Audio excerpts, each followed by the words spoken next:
dubartii biyya Arabaa yoo biyyatti galtanii heerumuu barbaadu ta'e tokkoffaan tsabala dhaqu. Yoo tsabala furtuun harka kan keeti kan onneekoo kanaaf inni jakee keessa si laala.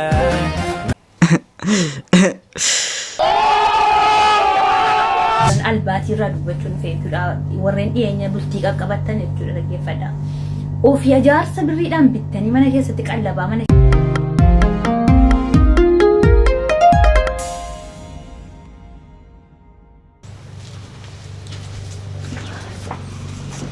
Nooru jennera nooru bagana ganftan ashama kam jirtu hordoftoota fi kabajamtoota Oromoo Show har'as hin jedhu har'a guyyaatti lama waan gadhiisaa jiruuf hammas viidiyoo kabraati walitti deebinee jirra akkanan taatee ofni qofan sodaadha malee isin bohaarsuudhaaf qophiidhaan Marifu hammas viidiyoo kabraati walitti deebinee jirra akkuma beekamu warreen gara channel kanatti haarawaa dhuftan dabaata subscribe kuma 10 gahu kaanirra sana booda isiniin karadhu subscribe kuma 10 booda hojii ajaa'ibaati waan walitti dhufnuuf Hojii san ilaaltanii subscribe gootu isin like isin ittiin jajjabeessaa jirtan baay'ee moraaliin naaf ta'aa jira akkan deddeebi'ee isin itti dhufu na godhaa jirtu guddaa galatoomaan isiniin jedha gara viidiyoo. Dubartii biyya Arabaa yoo biyyatti galtanii heerumuu barbaadu ta'e tokkoffaan tsabala dhaqu.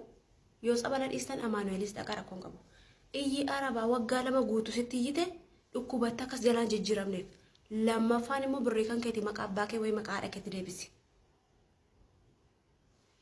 Inni dhufe birrii barbaacha dhufe yoo ta'e hin beekamu waan ta'eef sadaffaan immoo jechuudha isa mirmaraatti geessi ituutti hin siqin fayyaa qabamuun qabu kan jedhu ati dhukkuba waan hin qabaanneef thank you. Yeroo baay'ee qoricha ofii beekan namaa himanii jedhan mucattiin ofii maraattis hin maraachaa jirti ilaa of eeggadhaa laa mucattii kana dhageessanii boollan boyinaa waan dhiiratti aartii wayii qabdi mucaan kun waan dhiiratti baay'ee aartii wayii qabdi kanaaf isin itti akkas jedhaa jirti laa. Dhiira areedan qabne bakka argitanitti ajjeesaa maal fayyadi teessee hin heerumti moo maal goota hin faayidaan qabdu bakka yookaan shamarran jennee suwaanna shamarran ta'e bakka mindin ነው durba moo dhiiratiin jenne dafii baasii areeda yoo fuuchuu barbaade Shayallah, mokorina warena redan gamne ustani gafi jalalan gafadina. De, yo sinitti heerumudinne nu kadhattu. Imbosani. Maali sini goona shi dalaala ne sinitti heerum namu shamarran ne sinitti heerum namu areeda baasa shi. Nuttum boyina. De. Mucaa kanatti illee mucaa kana irratti ijoolleen baay'een arrabsaniiru ijoolleen baay'een waan barbaadan jedhaniiru kanaafan isiniif dhiyeesse asirratti maal jedhaniin ijoolleen baay'een yoo akkas ta'e yoo dhiirri areeda hin qabne ajjeefama ta'e durbummaa hin qabne guutummaan guutuutti ajjeefamteedha jiru meemee walumaan ilaala. Dhiira areeda hin qabne bakka argitanitti ajjeesaa. Obboleessa kiyya duuba durbummaan qabne bakka argitanitti ajjeesaa. Yoon ilma maal taate? Akkam bara kana durbummaa qabde akkam akkas taana hunda ajjeefama kana. Akkas taanaan durbi lafarraa baddeetti. Qosaa qosnaan dhuguman seenaa. Dhuguman seenaa dubartoonni of eeggadhaa bareedina keessanirra qaama keessanirra dhiirri isinirraa wanti inni barbaadu kabaja keessan qosaa qosnaan dhuguman seenaa la of eeggadhaa.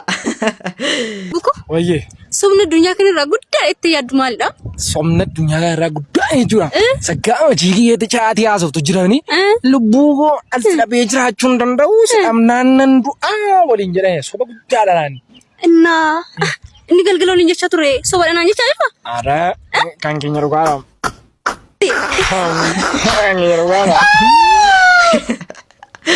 Wantichi soba baqa soba kana amanaa soba garuu inni anaaf si eda waliin jedhaa ture dhugaadha shi ankooti fangee qofa dhugaadha kan hunda keessanii dhugaadha silmaa namni kan ofii dhugaa godhata.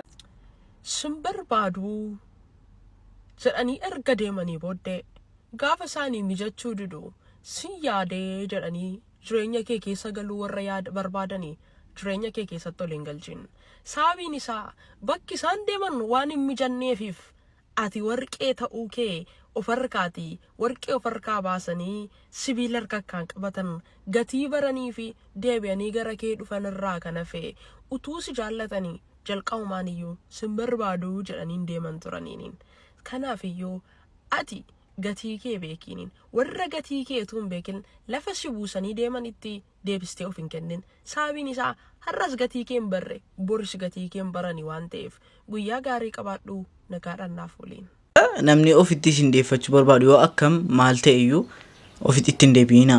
Namni akkasiin ta'u silumaa isiniif maaliifuu viidiyoo kanarratti waan yaade isinii galee yeroo baay'ee namoonni yeroo miidhaman yookaan dhalaan tokko dhiistee yoo deemteen yookaan immoo dhiirri tokko yeroo dhiisanii deemeen baay'ee gadditti dhagahama baay'ee tokko gaddu. Kanaaf gadda sana immoo maaliin nama sana dhaqxanii rukuttanii yookaan dhaqxanii arrabsitaniif yaadni keessan yookaan gaddi keessan isin keessaan ba'u. Namoota sana akkamitti injifachuu dandeessanii beektu? Namoota isin dhiisanii deemaniif tokkoffaa bakka kaleessa jarri isin dhiisanii deemanitti hin argamina. Sababa isaatiin yoo barataa taatan daftanii barumsa keessanitti cimtanii bakka guddaatti waamamu. Yoo immoo hojjetaa taatan hojii sanatti cimtanii hojjettanii bakka guddaa gahu. Bakka isin jirtanutti yoo dhufanii isin laalan maaliifuu namoota gara kanaan injifachuu dandeessuun isiniin jedha.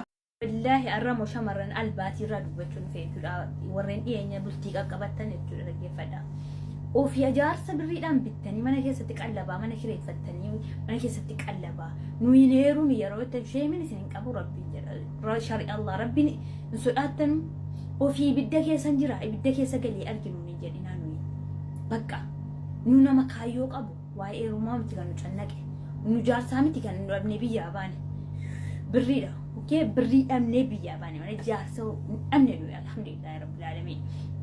Tokko sanummoo gorsa fakkeessitanii ibidda namatti bobeessitu bara. Heerumaa nu eegan heeruma hin qajeeleettan. Nurraa adabadhaa ta'a. Wallahi laazim ni an sodaa nam tokko hin qabu. Natti hin dhufina loomtee tanaan hin jedhina umurii koon beektan. Haadha kiyyaa wajjin himti guyyaan isin nadeessan. Abbaa kootii wajjin guddaadha iyyuu sun kichuuna kutuu deemtu. Kichuun keessa nachitu barakaa ardiira.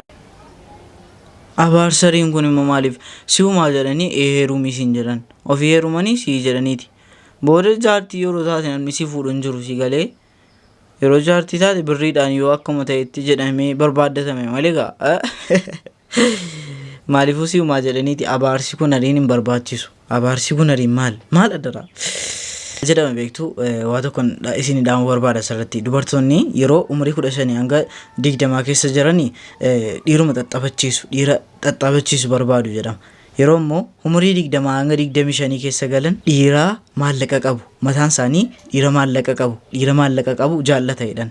Umurii 25 hanga 30 yeroo galan dhiira dhugaa waan dhugaatti haasa'u dhiira jaalala dhugaa kennuuf barbaadu jedhan.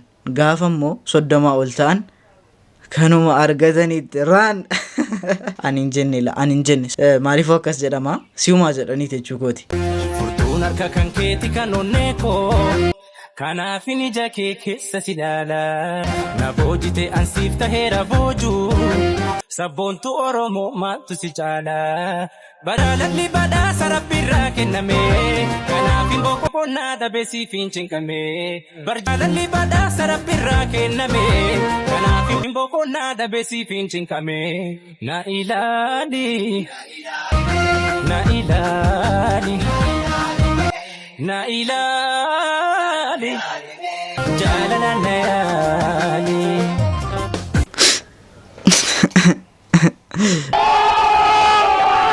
Shukriin Jamaal ijoollee baay'ee waggaa kanas ijoollee baay'ee boossisee jira. Har'ammoo ana boossise kunoo maaliifuu ammas ijoollee boossisuu jalqabeera. Ijoolleen jalqabaniiru bahu nu maaliif boonya nu siingiliidha nu nama itti boonyu hin qabnu warri boossan bu'aa.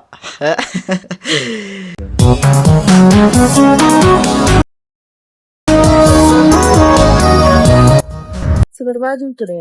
Rakkoo jira maaliif na barbaadde? Wayii si gaafadhe jee. Namaan silaa maal na gaafachuu barbaade? Garuu xiqqoon hin ulfaatu. Rakkoon qabu waan feete na gaafadhu siifin hubadhaa waan jiru natti. Siin jaalladha. Yeroo kanatti jaalalaaf wanta kattuun qabu qophii miti. Maan qabaayee onni itti bileena gurguramtu seefanne. Garaa nama ammeessiti garuu maa egaa waan barbaadu waan feeti siin godha maal taate jedheeni ka'ee alas inni gwaasaatti himtummoo didee deemee jechaadha. Ani immoo wanti na dhibe asirratti eegasii qoya dhoskeenis nitti hima jiran eegasii dhiiratii siin jaalladhee dubartoota gaafata dubartii gaafata jechaadha. Alan ammoo dubartoota dhiira gaafachuu jalqabani. Maaltu ta'aa jira dhiiratu biyyarraa badaa jirallee dhiirri badaa jirallee uumaa of hirkaa qabdan bareechaati eeggadhaa. Maaliifuu viidiyoon irraaf qabadhee dhufe kana fakkaataa isin turee isin baasee isin gammachiiseera xiqqoo illee taatu isin kofalchiiseera yaada hamma viidiyoo kabiraatiin walitti deebinutti Oroshoo baay'ee.